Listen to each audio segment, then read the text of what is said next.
আচ্ছা, অনেকেই বলছে নাকি, অনেকে এটা ধারণা করেছে, যদিও এটা আমার ধারণা নয়, যে দরদের নাকি পার্ট 2 আসার একটা পসিবিলিটিস আছে সাকিব ভাইয়ার ওই ট্রান্সফরমেশনটার সময়। এটা নিয়ে তুমি কি বলবে? দেখো, সত্যি কথা বলতে বাংলাদেশে এখন একটাই স্টার, সেটা হচ্ছে শাকিব খান। মেগাস্টার শাকিব খানের দরদ সিনেমাতে আমরা দেখতে পেয়েছি মেগাস্টার শাকিব খান ওরফে দুলু মিয়া তার বউ ফাতেমাকে কতটা ভালোবাসে। আচ্ছা, এরকম যদি কেউ বলে যে ফাতেমার মাথায় ক্র্যাক আছে, দুলু মিয়া কখনো এটা মেনে নিতে পারে? দুলু মিয়া কি করেছিল? তাকে ধরে একদম তার পেছনে দৌড়েছিল এবং এই ব্যক্তিটিকে ধরে কান ধরে উঠবোস করিয়েছিল। আজকে আমরা এমন একজনকে আমাদের সঙ্গে পেয়েছি, সৌম্যদীপ ঘোষ, যিনি দরদ সিনেমাতে মেগাস্টার শাকিব খানের সঙ্গে স্ক্রিন শেয়ার করেছেন। একটা জায়গাতে আমরা তাকে দেখতে পেয়েছি এলিনা শাম্মীর সঙ্গে তিনি স্ক্রিন শেয়ার করেছেন। কখনো কখনো দেখবেন দর্শক বন্ধুরা যে ছোট ছোট কিছু চরিত্র দর্শকদের মনে খুব বড়ভাবে এবং ভালোভাবে দাগ কেটে রেখে যেতে পারে। আমার মনে হয় দরদ সিনেমাতে সৌম্যদীপের এইটুকু ছোট্ট চরিত্রটা দর্শকদের মনে আছে। হ্যালো এভরিওয়ান, আমি পৌশালী, চলে এলাম আর একটা নতুন পডকাস্ট এপিসোড নিয়ে এবং আমরা এখন সঙ্গে পেয়ে গেছি সৌম্যদীপ ঘোষকে। হাই সৌম্যদীপ, তুমি কেমন আছো আগে বলো? আমি তো ভালোই আছি, এখন ঠান্ডার মধ্যে একটু মানে ঠান্ডা ফান্ডা লেগে গেছে, ওভারঅল অল ইজ ওকে। তুমি কেমন আছো সেটা বলো। আমরাও ভালো আছি এবং তোমাকে জানাতে চাই happy new year. Happy new year, happy new year. আমরা জাস্ট 3 দিন আগে আইস্ক্রিনে দরদ দেখেছি। দরদ ইন্ডিয়া মানে আমাদের পশ্চিমবাংলায় রিলিজ হওয়ার কথা ছিল, বাট জানি না সেটা কবে হবে। ফাইনালি আমরা আইস্ক্রিনে দেখতে পেয়েছি এবং আমি সিরিয়াসলি তোমাকে দেখে আমি শকড হয়ে গেছি, কারণ আমরা যখন বেনারসে গিয়েছিলাম আমি তোমাকে একটা অন্য অবতারে সেখানে দেখতে পেয়েছিলাম। তো আমি দরদ দেখতে বসে তোমাকে মেগাস্টার শাকিব খানের সঙ্গে স্ক্রিন শেয়ার করতে দেখে আমি কিন্তু সত্যি অবাক হয়ে গেছিলাম এবং ওটা আমাদের কাছে একটা সারপ্রাইজিং মোমেন্ট ছিল। না হ্যাঁ, মানে অ্যাকচুয়ালি যখন দেখা হয়েছিল আমাদের মানে তোমার সাথে, তখন আমাদের একটা ফাইট সিকোয়েন্স শুট চলছিল। তো ওখানে রাজেশ স্যার ছিলেন, শাকিব ভাই ছিলেন। তো অ্যাকচুয়ালি যেটা হয় মানে এটা শ্যুট করতে গেছিলাম অ্যাজ আ চিফ, আমি কাজ করছিলাম এখানে। তো হঠাৎই মামুন ভাই, মানে যিনি পরিচালক অনন্য মামুন ভাই, তো মামুন ভাইয়ের কোথাও মনে হলো যে এই চরিত্রটা সৌম্য তুই দেখ তো একবার, এই চরিত্রটা তুই কর। মানে হঠাৎ করেই, মানে ইভেন ধরো মানে কোনো কস্টিউম বা কোনো মেকআপ বা কোনো কিছু আমরা আগে থেকে কোনো প্রিপারেশন নিইনি, মানে হঠাৎ করেই এই চরিত্রটা আমাকে মামুন ভাই বললেন যে এটা আমার মনে হচ্ছে তুই কর, এটা ভালো লাগবে। ঠিক আছে, তো দেন আমি করলাম এটা, তারপর তো দর্শক যা বলবে। আমি এটা জানতে চাই যে এই যে সাকিব ভাইয়াকে তো দরদে তোমার ফার্স্ট টাইম তোমার সামনে থেকে দেখা হলো নাকি এর আগেও তুমি কাজ করেছো? সাকিব ভাইয়ের সাথে আমার ফার্স্ট এটাই কাজ। ঠিক আছে, এবার বিষয়টা যেটা হয়েছে, মানে সত্যি কথা বলতে আমি স্টার বলতে ওই হিসেবে দেব বা জিৎ ওই হিসেবে কারোর সাথে কাজ করিনি এখনো পর্যন্ত। কিন্তু মানে সাকিব ভাইয়ের সাথে কাজ করে আমার যেটা মনে হলো, যেহেতু প্রথম কথা আমি চিফ হিসেবে পেয়েছিলাম সাকিব ভাইকে ফ্লোরে, ওই একটা সুবিধা হয়েছিল মানুষটার সাথে মানে আলাপ পরিচয় করতে, তার মানে সান্নিধ্যে আসতে আর কি।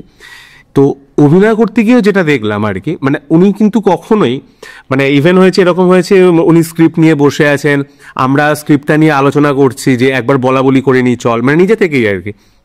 তো এই জিনিসগুলো খুব আমাকে গাইড করেছে, না হলে আমি তো ওরকম অ্যাক্টর নই, মানে অ্যাক্টিংটা ওইভাবে করি না। তবে ইচ্ছে আছে, একদমই নেই না, তবে ইচ্ছে আছে। তবে সাকিব ভাইয়ের সাথে কাজ করতে গিয়ে আমার কখনোই মনে হয়নি যে একটা বিরাট কিছু, মানে সামনে হিমালয় পর্বতমালার সাথে কাজ করছি এরকম একবারও মনে হয়নি। খুব একজন ফ্রেন্ড, মানে একজন বন্ধুর সাথে কাজ করেছি এরকমই মনে হয়েছে। এবং প্রত্যেক ক্ষেত্রে এবং কোনো জায়গা ভুল হলো, সাকিব ভাই বললো যে না এই তুই না এটা একবার কর। একটা জায়গা আছে দেখবে যেখানে একবার হাসির একটা বিষয় আছে, হ্যাঁ। এবার ঘটনাটা যেটা হয়েছে সেই দিন, মানে যেই দিন এই শ্যুটটা হয়েছিল সেই দিন আমাদের হসপিটালে একটা সিকোয়েন্স শ্যুট ছিল সকাল থেকে। এবার হসপিটালের ইন্টেরিয়ারে শ্যুট ছিল। এবার কি হয়েছে, কোনোভাবে ওখানকার ওই স্মেল বা কোনো একটা কিছু কারণে আমার শরীরটা ঠিক সেইভাবে সেই দিন মানে একটু অফ হয়ে গেছিলো শরীরটা। তো মানে সেট রেডি, লাইট রেডি, আমাদের সবাইকে ডেকে নিয়েছে, সাকিব ভাই চলে এসছেন। তো এইসব করার পর হঠাৎই মানে হয়তো আমরা মনিটরটা করেছি আর কি, ঠিক হঠাৎই তারপর আমি দেখলাম যে আমার শরীরটা খুব খারাপ করছে। তুমি বিশ্বাস করবে না পৌশালীদি, উনি তো একজন স্টার, মানে ওনার তো এই বিষয়গুলো অতটা না দেখলেও হয়, কিন্তু উনি সেটে বসে রইলেন, জল দে ওকে, হাওয়া কর ওকে, একটু একটু অন্য কোনো শরবত কিছু খাওয়া, এইসব করে আমরা প্রায় 10-15 মিনিট আমরা ওখানে বসেছিলাম চুপচাপ, মানে আমি বিশেষ করে, মানে আমার জন্য সবাই বসেছিল। কিন্তু যেটা হলো, উনি নিজে থেকে সবকিছু গাইড করলেন এবং আবার আমাকে রিটার্ন করতে উনি মানে সাহায্য করলেন আর কি, নাহলে ওই দিন ওই শুটিংটা আমরা করতে পারতাম না। ভাইয়ার সঙ্গে আমাদের যতবার সামনাসামনি দেখা করার সৌভাগ্য হয়েছে, মানে আমি সব সময়ের জন্য দেখি যে একজন মানুষ এত ভালো কিভাবে হতে পারেন। এই যে তুমি একটু আগে বললে না যে উনি তো স্টার, অ্যাকচুয়ালি আমরা বলি উনি মেগা স্টার, কারণ বাংলাদেশ ফিল্ম ইন্ডাস্ট্রিতে উনি যে বক্স অফিস কালেকশনটা দিয়ে যাচ্ছেন এই সময় দাঁড়িয়ে আর সিরিয়াসলি বাংলাদেশে আর কেউ দিতে পারছে না। এবং যারা লিজেন্ড অ্যাক্টর বাংলাদেশের, তারাও এই রিসেন্টলি আমি একটা ইন্টারভিউতেও দেখলাম, তারেক আনাম খানকে তুমি নিশ্চয়ই চিনবে, তিনিও বলছেন যে শাকিব খান তো নাম্বার 1, এটা নিয়ে তো কোনো ডাউট রাখার কথা নেই। তো একদিকে যেমন ওনার অভিনয় সত্তা, ওনার এই স্টারডম, অন্যদিকে একজন ভালো মানুষ, মানে এটা নির্দ্বিধায় বলা যেতে পারে 100%। দেখো আমার মানে আমাদের তো বাংলাদেশের এই যে দরদ ছবিটা, এই ছবিটার একদম ছোট্ট একটা অংশ বাংলাদেশে শুট হয়েছে। এবার কি হয়েছে না, এবার ওই শুটিংটা আমি থাকতে পারিনি, কিন্তু এই পরিচালকের অন্য একটা কাজে, অনন্য মামনে অন্য একটা কাজে আমি কাজ করছিলাম, তো সেই সূত্রে আমার বাংলাদেশে একবার যাওয়া। এবার ওখানে গিয়ে মানে ওখানকার সাংবাদিক যারা রয়েছেন, সাংবাদিক মানুষজন যারা আছেন এবং ওখানকার সাধারণ মানুষ মানে যারা আছেন, আমরা শুটিংয়ের মাঝখানে তো অতটা সময় পাই না, কিন্তু যেটুকু সময় পেয়েছিলাম আমি তাদের সাথে, আমার যেটুকু কথা হয়েছিল, বাংলাদেশে এখন একটাই স্টার, সেটা হচ্ছে শাকিব খান। মানে ছিল, আছে, ভবিষ্যতেও থাকবে, যদি তার কোনো সেই রকম কোনো প্রতিপক্ষ তৈরি না হয়, যেটা এখনো পর্যন্ত হয়নি। মানে আমরাও দেখতে পাইনি বা এরকম কোনো খবরও নেই। তবে আমি এইটুকু জানি যে সাকিবিয়ান যারা আছে, সাকিবিয়ান ফ্যান, মানে শাকিব খানের যারা ফ্যান্স আছে যারা, তারা শাকিব খানের জন্য সব করতে পারে, সব। হ্যাঁ, তো এই জিনিসটা আমি দেখেছি, মানে এই যে স্টারডমটা, মানে এই যে একজন স্টার, হ্যাঁ, মানে তাকে নিয়ে একটা যে মানে মত্ততে মানে সবাই মেতে রয়েছে আর কি। তুমি ভাবো বর্তমানে একটু অন্য বিষয়, বর্তমানে আমরা মানে আমাদের ছবিটা যখন রিলিজ করেছিল বাংলাদেশে দরদ, তখনও ওখানকার কিছু সমস্যা তখনও ছিল, মানে যেটা বর্তমানেও চলছে এবং অনেক আগে থেকেই শুরু হয়েছে। কিন্তু এগুলোর বাইরে গিয়েও তুমি দেখবে যে ওই সময়টা পার্টিকুলার যখন দরদ রিলিজ করলো, তখন মানে আমাদের তো সম্ভব হয়নি বাংলাদেশে পৌঁছানোর, কিন্তু ওখানকার মামুন ভাই যে আছে বা আমাদের রাব্বানি ভাই বা সাগর ভাই যারা যারা রয়েছেন, আমাদের অ্যাসোসিয়েট প্রদীপ দা যিনি ছিলেন, তো সবার সাথেই আমার কথাবার্তা হয় এবং আমরা ভিডিও কল করতাম আর কি। তো আমরা দেখতাম ওই ক্রেজটা, মানে আমি দেখছি যে হাউসফুল হয়ে গেছে, ঠিক আছে, মানুষজন মাটিতে বসে সিনেমা দেখছে।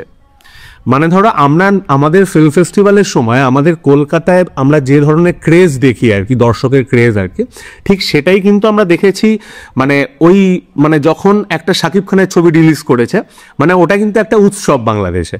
হ্যাঁ, এটা আমি লক্ষ্য করেছি বেশ কয়েকবার। আচ্ছা, দরদ তোমার কাছে কেমন লেগেছে? দেখো, এটা তো একটা স্টোরি, মানে এটা একটা গল্প বলতে হয়। সেক্ষেত্রে আসলে আমাদের পুজোর সময় শুটিং হওয়ার কথা হয় বেনারসে, ঠিক। এবার আমরা না অ্যাকচুয়ালি ওই সময়টা আমরা শুটিং করতে পারছিলাম না, মানে এক্স্যাক্টলি পুজোর সময়, ঠিক আছে। তো কি হয় ঘটনাটা, আমরা মানে একদিন হঠাৎই মামুন ভাইয়ের সাথে যোগাযোগ হয়। মামুন ভাই বললো, তুই কোথায়? আমি বললাম যে ভাই আমি তো কলকাতায়। বলছে, কি করছিস এখন? দাদা রিসেন্টলি একটা প্রজেক্ট চলছে, ওটা শুটিং চলছে, আর 4 দিন মতো বাকি আছে, ওটা হয়ে গেলে আপাতত এই মুহূর্তে আমার কাছে কোনো প্রজেক্ট নেই। বলছি, তুই এটা কাজ কর, ওই 4 দিন শুটিং করে তুই কলকাতায় আমি যে হোটেলটায় থাকি ওখানে চলে আয়। এবং কলকাতায় মামুন ভাই যে হোটেলে থাকে, ওটা মানে যারা জানে আর কি তারা জানে, এবং ওই রুম নাম্বার ওই হোটেলেই থাকবেন, ওই রুম নাম্বারেই থাকবে। তো আমি বললাম, ঠিক আছে দাদা, তো তুই তাহলে এক কাজ কর, ওই দিন অমুক সময় চলে আয়। আমাকে জানালেন, ঠিক আছে। তো আমি গেলাম, তো গিয়ে দেখছি উনি ফোনে প্রচন্ড ব্যস্ত, এই কথা এখানে ওখানে সেখানে কথাবার্তা চলছে, হ্যান ত্যান। তো আমি বেশ কিছুক্ষণ ওয়েট করলাম। তো ওয়েট করার প্রায় ধরুন মানে 40 মিনিট 50 মিনিট বসে আছি, কথা বলছে। ওখানে আরো কয়েকদিন ছিল, আমরা গল্প করছিলাম, চাটা খাচ্ছিলাম। তো হঠাৎই ফোন টোন রেখে আমাকে মানে একটা গল্পের 1 লাইনার আমাকে বললেন, তো এইটা শ্যুট করছি, সাকিব ভাই আছে, সোনাল চৌহান আছে।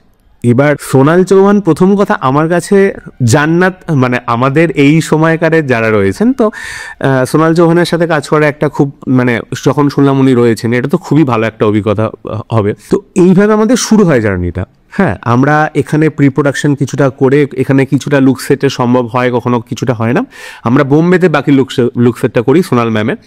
তো ওখান থেকে করে গিয়ে এবার ওয়ান লাইনারটা যখন আমি শুনলাম, মানে প্রথম থেকে শুনছি একটা গল্প, হ্যাঁ ঠিক আছে, হচ্ছে মার্ডার হচ্ছে, খুন হচ্ছে, সব ঠিক আছে। লাস্টের দুটো লাইন, যে লাইন দুটো তারপরে 10 মিনিট চুপ করে থাকার জন্য যথেষ্ট ছিল, মানে আমার পক্ষে আর কি, যে লাস্টে যে ক্লাইম্যাক্সটা, মানে যেভাবে পুরো বিষয়টা ঘুরে যাচ্ছে, তো এইটা শুনে আমি মানে আমার প্রচণ্ড ভালো লেগে গেছিলো যে এরকম একটা স্টোরি, এরকম একটা স্টোরি লাইন এত সুন্দর। আর সবচেয়ে বড় কথা শাকিব খান, মানে যেটা আমার কাছেও একটা খুব বড় পাওনা ছিল যে ওনার সাথে কাজ করা, এরকম একটা বিষয়। তখন আমি জানি না যে আমি এরকম একটা চরিত্র করবো আর কি।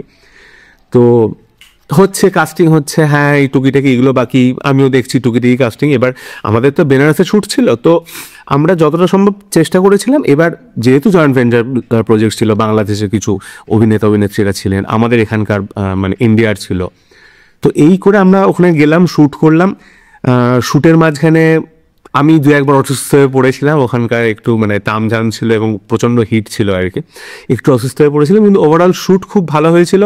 এবং আফটার শ্যুট প্রত্যেক দিন আমরা বসতাম মামুন ভাইয়ের সাথে যে আজকের কি হয়েছে, কি হয়নি, কালকে কিভাবে নতুনভাবে প্ল্যান করা যেতে পারে, যাতে আজকে যদি কোনো ভুল হয়ে থাকে সেগুলো যাতে নতুনভাবে রিকভার করা যায়।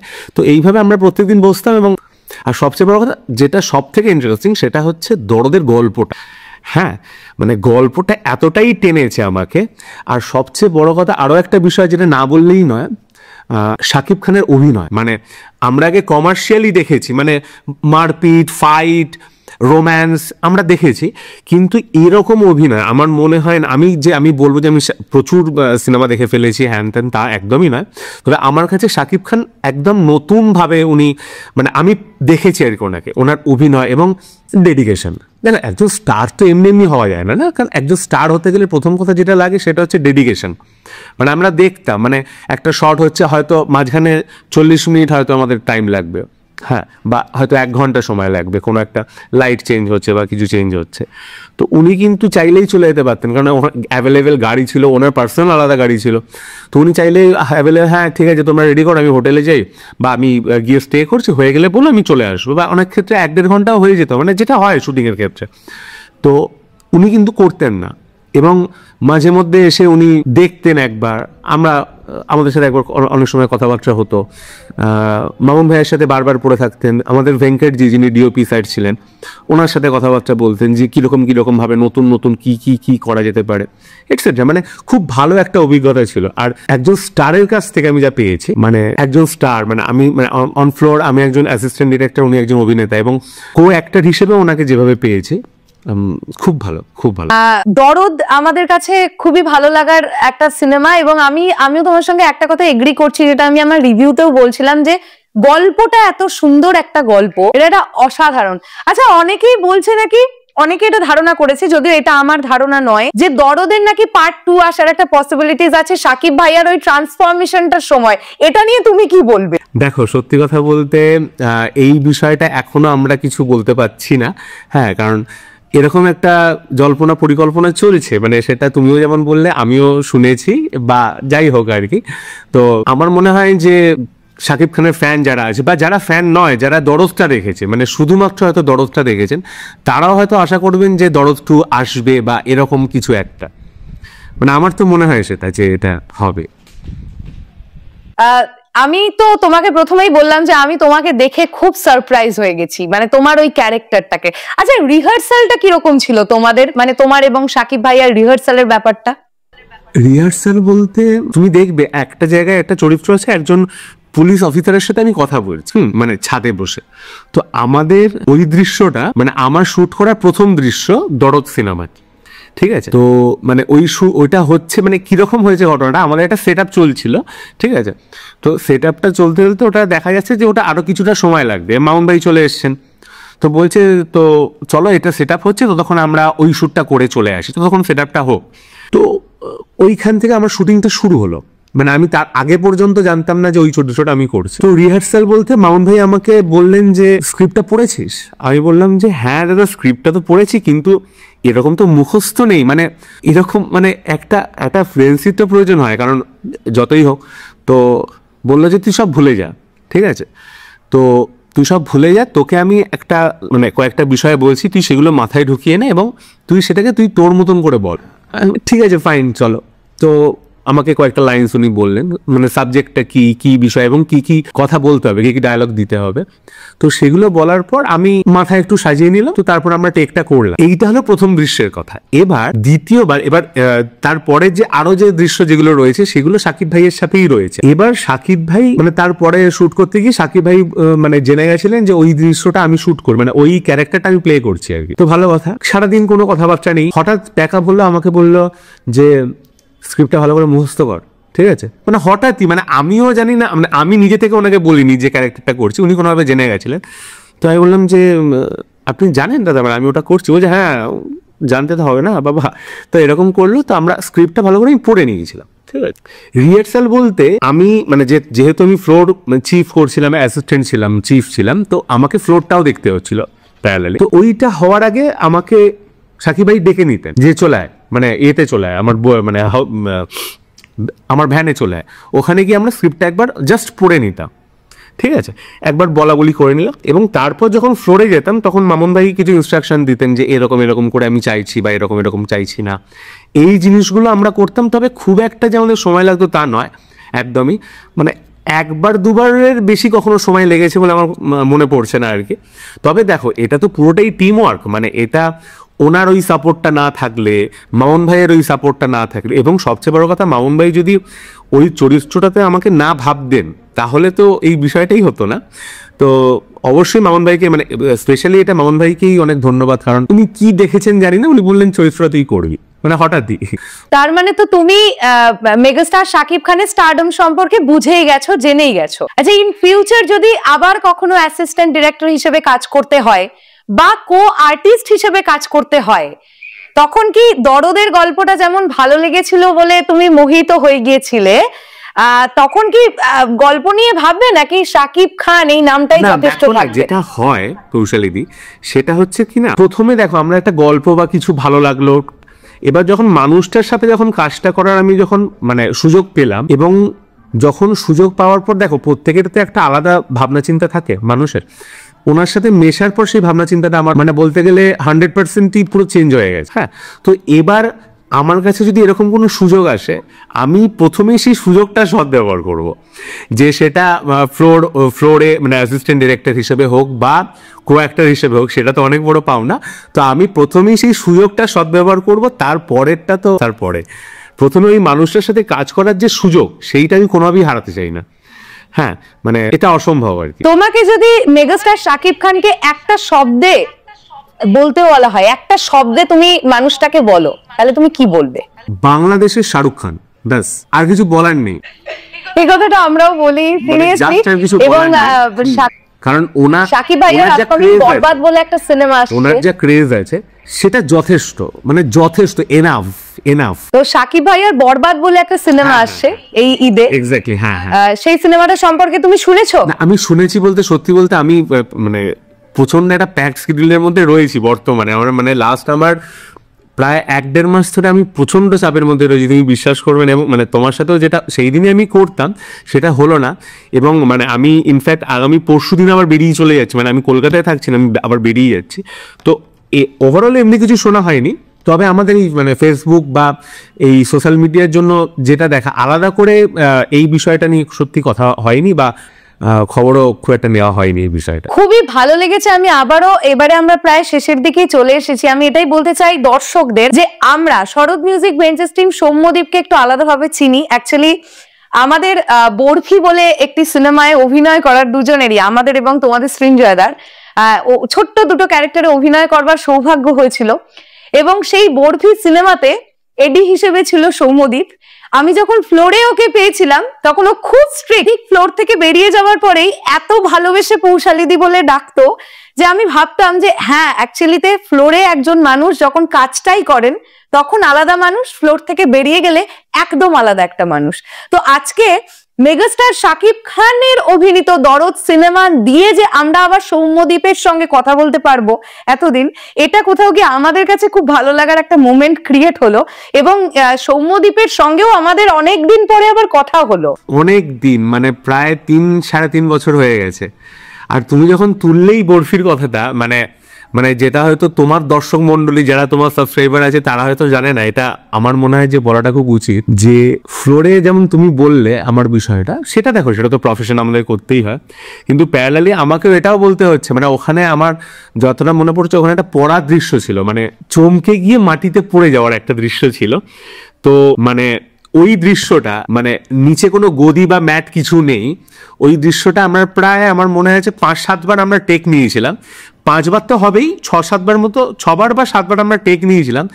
এবং আমি যেটা দেখছিলাম তোমার পড়ার যে গতি বা পড়ার যা স্টাইল, ওটা প্রত্যেকবার চেঞ্জ হচ্ছে এবং রিয়েলিটিটা বাড়ছে, রিয়েল, মানে আমি না সত্যি অবাক হয়ে গেছিলাম যে একজন মানুষ, আর যেহেতু সত্যি কথা বলতে মানে যেহেতু আমাদের মানে আমার বলো বা তোমার মানে আমাদের স্বাস্থ্যটা একটু বাল্কি আর কি, একটু চেহারাটা একটু ভারী, তো ওরকম ধূপধাপ পড়ে যাওয়া not a matter of joke. এবং মানে ওই হিসেবে আমি মানে তোমার একজন ফ্যান, মানে আমি সেই দিনও বলেছিলাম তোমাকে যে ওই যে ডেডিকেশন, একজন অভিনেত্রীর তো প্রথমে দরকার একজন ডেডিকেশনটা তো প্রথমে দরকার। তো আমি যা দেখেছিলাম তোমারটা, মানে মাইন্ড ব্লোয়িং।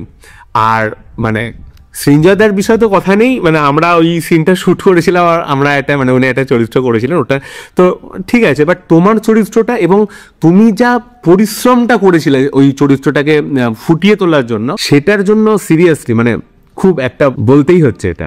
আসলে আসলে মানে যখন কোনো একটা জিনিস প্রথম হয়, যে কোনো মানুষই আমার মনে হয় তার 100%টা দেওয়ার চেষ্টা করে। আমি তখন মনে মনে ভাবছি আমাকে বড় পর্দায় দেখতে পাওয়া যাবে, তাও আবার আমি কমলেশ্বর বাবুর ওয়াইফ, আমাকে ধূপধাপ পড়ে যেতেই হবে এখানে কিছু না। তবে তুমি কোনোবারই আমার মনে হয়নি 100% দিয়েছো, আমার মনে হয় তুমি তার থেকেও বেশি দিয়েছো প্রত্যেকবার। Thank you so much Soumya, thank you. আমি দর্শকদেরও এটা বলতে চাই, আবারও বলতে চাই যে অনেক সময় যেটা হয় দেখবেন যে যে চরিত্রগুলো খুব ছোট ছোট, সেই চরিত্রগুলো আমরা অনেক সময় রিকল করে উঠতে পারি না, কারণ আমরা সবসময় সেই চরিত্রগুলোকে নিয়ে বেশি কথা বলি যারা ছবির মুখ্য। কিন্তু এমন কিছু কিছু চরিত্র থাকে যাদের খুব কম সময়ের জন্য তারা পর্দায় আসেন, কিন্তু বারবার করে মানুষের মনে একটা দাগ কেটে যেতে পারেন। তো আমার মনে হয় দরদ সিনেমাতে মেগাস্টার শাকিব খান মানে দুলু মিয়ার সঙ্গে আমরা এই যে চরিত্রটাকে মানে কাইন্ড অফ তার বন্ধু চরিত্রটাকে পেয়েছিলাম, এবং যে বারবারই মেগাস্টার শাকিব খানকে ভাইজান বলে সম্বোধন করছিল, এই চরিত্রটা যেমন খুব মজাদার একটা চরিত্র আমরা মেগাস্টার শাকিব খানের সঙ্গে স্ক্রিন শেয়ারিং এর সময় বুঝতে পেরেছি, ঠিক ততটাই একটা সিরিয়াস চরিত্র যখন পুলিশের ইন্টারোগেশনটা চলছিল, যখন এলিনা শাম্মীর সঙ্গে আমরা সৌম্যদীপকে কনভারসেশনটা করতে দেখতে পেয়েছিলাম। তো যারা এখনো দরদ দেখেননি, আমি আপনাদের বলবো আই স্ক্রিনে কিন্তু দরদ দেখতে পাওয়া যাচ্ছে, এবং সেটা গোটা বিশ্ব থেকে দেখতে পাওয়া যাচ্ছে। আপনারা ডেফিনেটলি দরদ দেখুন এবং আপনারা সৌম্যদীপের এই চরিত্রটাকে আবিষ্কার করুন। আমার মনে হয় আপনারা পর্দায় সৌম্যদীপকে যেভাবে দেখেছেন আর ইন্টারভিউতে যে সৌম্যদীপকে আপনারা দেখলেন, তার look and get up totally আলাদা। তো আপনারা অবশ্যই এনজয় করলেন আই থিঙ্ক এই ইন্টারভিউটা, এবং থ্যাঙ্কস আ লট সৌম্যদীপ সময় দেওয়ার জন্য। আবার খুব তাড়াতাড়ি আমাদের দেখা হবে, অনেকদিন বাদে, এটার জন্য অনেকদিন বাদে আমাদের আবার কথা হলো, এটা খুব ভালো, খুব ভালো।